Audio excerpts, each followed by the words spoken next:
Three. Hold on.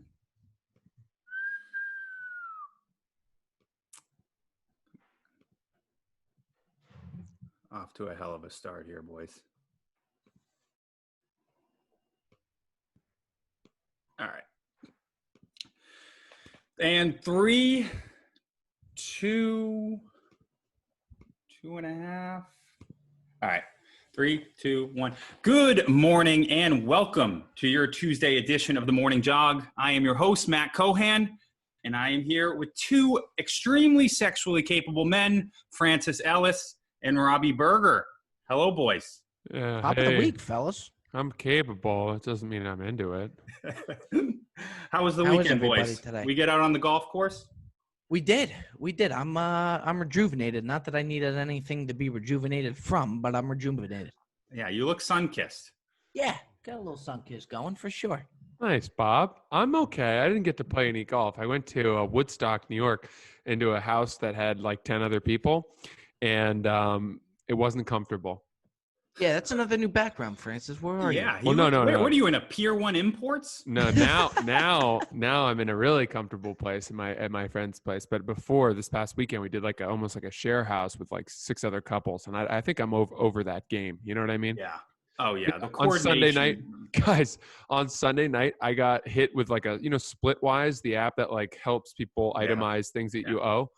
Sunday night, I got hit with a Splitwise. I mean, these people were dinging me for like every individual sunscreen squirt, every hit of a jewel. I got a $1.43 hit for a $14 Japanese grocery store run. We made dumplings one night, and the people who bought the filling for the dumplings divided that $14 order between 10 people. I mean, where do they get off? Yeah, that can be a blessing and a curse. That's when you know who your true friends are. It's like, dude, you can't just let this slide, pal. Yeah. Yeah, exactly. Grow up, you poor people. Yeah. All right.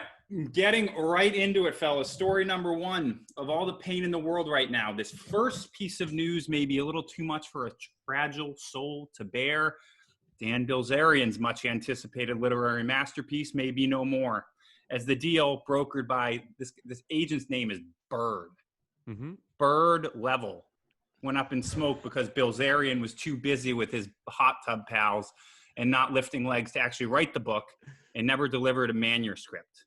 But a rep for Bilzerian told us this isn't how it all went down. Publisher Simon & Schuster finished a ghostwritten book with Dan, wasn't happy with it, says the rep. So he returned the advance and wrote the book himself, no thanks to Bird Lavelle, with no ghostwriter, and he intends to self-publish. Robbie, what sensations do your body feel knowing the world may be robbed of a Dan Bilzerian memoir? What a great name of a guy to work on a book with Dan Bilzerian. Bird Lavelle. I mean, if that just doesn't make sense to you, that's so sounds like a BoJack Horseman character or something. Yeah, I mean, that's just so Look, this doesn't affect my day any sense of the way. I mean, it really doesn't. It does nothing to affect my day. I can't say I'm surprised. Like I said, a Dan Bilzerian book is a book that I would want written by somebody that's not Dan Bilzerian, because he's going to put it and sugarcoat it to ways that stuff that we already know.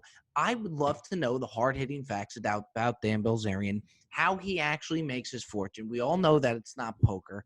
That's always kind of this myth out there. That kind of stuff I would be interested in.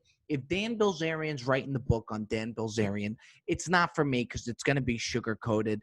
Does not affect my day. Right. Yeah, I mean, I think the real sensation here, Matt, was you trying to actually explain that story. Holy shit. What happened? Oh my God, dude. If one word is missing, I just fuck the entire thing up. I'm like the Anchorman guy. Yeah. Just ruined my day. I have to shower after this. I wrote this blog, and basically what I understood happened was that his the publisher, or Dan Bilzerian's people, were like, this publisher's put together a ghostwriter who wrote a version of the story. Dan didn't like it, so he decided to do it himself, which is what led to him tweeting, "I'll pay $5,000 to anyone who comes up with the title." to me, it's not great news if he can't even come up with his own title.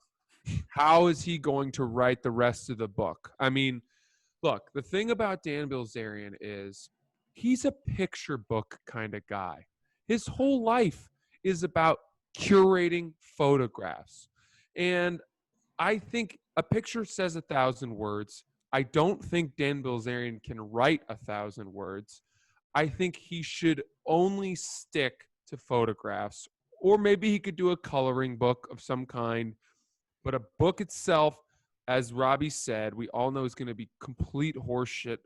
I don't know that how he got his wealth is entirely legal. He's not going to give us the tea. Not interested. So I don't know. No big deal. I mean, this also just plays that he's like so self-unaware. Like he knew that, not having a ghostwriter like write it for him was going to backfire immensely, but he's too goddamn vain. He's like a guy who would like write his own best man speech. That's like the Dan Bilzerian. I know a guy who actually went to go work on a show with Dan Bilzerian, and he said it was one of the hardest things he's ever done, hence why it probably didn't come to life, because he couldn't laugh at himself. Yeah. So, that would be the whole thing of the show, is being able to get him to laugh. He couldn't do it. Yeah. So he wouldn't understand the jokes that were written and stuff, which is why if you can't do a show, you can't do a book.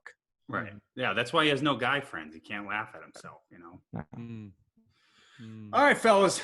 Moving on to the second story. Hopefully this goes a little better on the context here. Joe Rogan is catching heat after a 2011 snippet shows one of Rogan's best friends, Joey Diaz, bragging about how he'd use sex as a gatekeeping technique for women trying to break into the club circuit. Diaz admitted to not letting female comedians take the stage unless they gave him a blowy. Rogan claims and laughs at the decade-old slip, prompting several think pieces on the damage Rogan is doing to society. Rogan's also been catching heat for being critical of Black Lives Matter protests, for not having what he describes as an end game and just rallying around an invisible enemy. Francis, what do we make of the Rogan offensive here? Well, it's Billy Bush 2.0. You know what I mean? It's a guy getting in trouble for laughing at something. The first thing is, I think we all know that Joey Diaz, probably half the stuff he says is completely exaggerated, if not entirely fabricated. Right. So it seems like there's a defense here where if they were actually worried about getting in trouble, Joey could just be like, I was kidding. I'm a comedian. Right. I made a joke. Joe Rogan laughed at it. Problem solved. We're reaching a point where, and I experienced this past week, like people are getting mad at comedians for making jokes, and it's not really fun anymore. So I don't even know if I want to be a comedian at this point. I like. Don't say that, Francis. Whatever. It is what it is. I'm not being dramatic. This is not some announcement or anything like that. It's just, I don't know, dude. It's fucking depressing. Like, the other thing is too, like, Joe Rogan, people try to cancel him, 4 times a year? They unearth something. The guy does 5 episodes of his podcast a week. A lot of them are 3 hours. He's been doing it for almost a decade now. I'm sure that if someone had enough time and enough energy, they could comb back through all those episodes and put together a highlight reel that, is going to look horrific. Does it really matter? His Spotify deal was guaranteed $100 million. That's why you do that. As far as I can tell, he's the one guy who's uncancelable. He'd have to come out and drop a slew of N-words or drop a sex tape of himself committing some kind of crazy thing. And aside from that, I don't think anything's going to happen. So this is just another outcry that will die down as soon as the anger mob moves on to the next thing. So that's my piece. Robert, I think it's weird for comedians, and I saw the clip for sure, and I definitely think a lot of things that he says is so exaggerated. I don't think Joe Rogan's going to be canceled. It's kind of like the Howard Stern thing. Howard Stern faced heat last week. Howard Stern faced heat almost every week. His listeners are so devoted to him that I don't think he's getting canceled, that's for sure. But it's weird because someone like a Joey Diaz, if he had said this, it's hard for comedians. If he had said this on stage, it's no problem. Nobody bats an eye. If he had made a joke about it on stage, as soon as you come off stage, I think it's hard for comedians to then shut it down because then they're so used to going on stage and it being okay.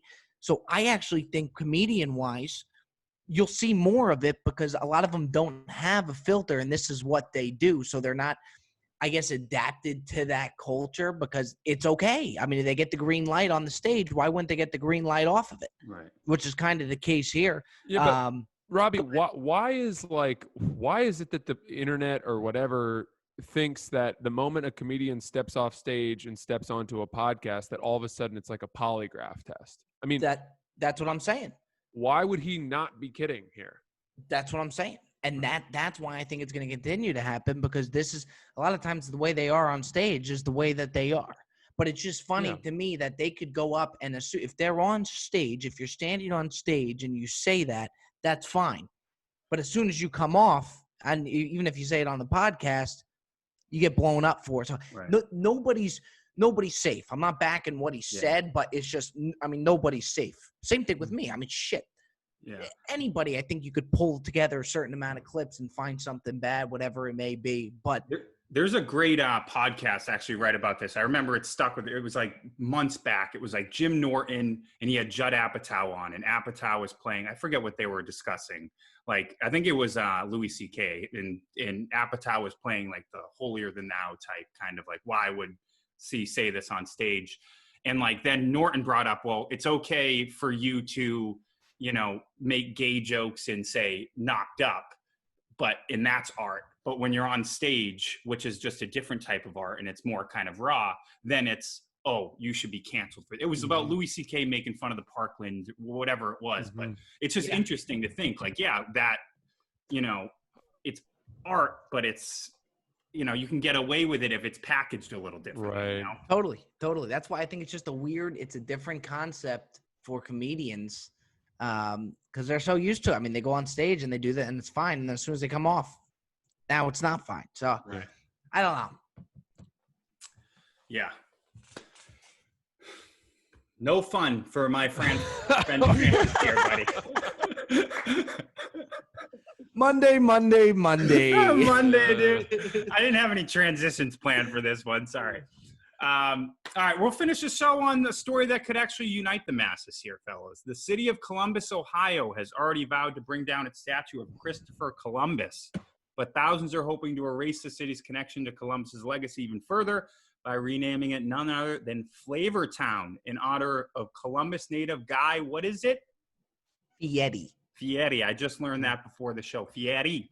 An online petition has already gained over 35 signatures, reads in part, why not name the city Flavortown? The new name is twofold. For one, it honors Central Ohio's proud heritage as a culinary crossroads and one of the nation's largest test markets for the food industry.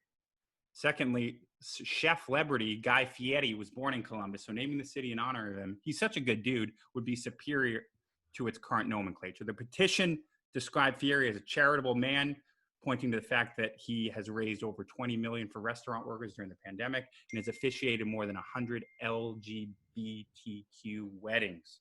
Francis, are you in favor of the Flavortown rename?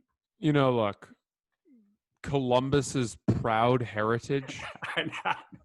What the fuck are they talking about? The test market for culinary, when they talk about that, they're talking about Taco Bell rolling out its new chalupa.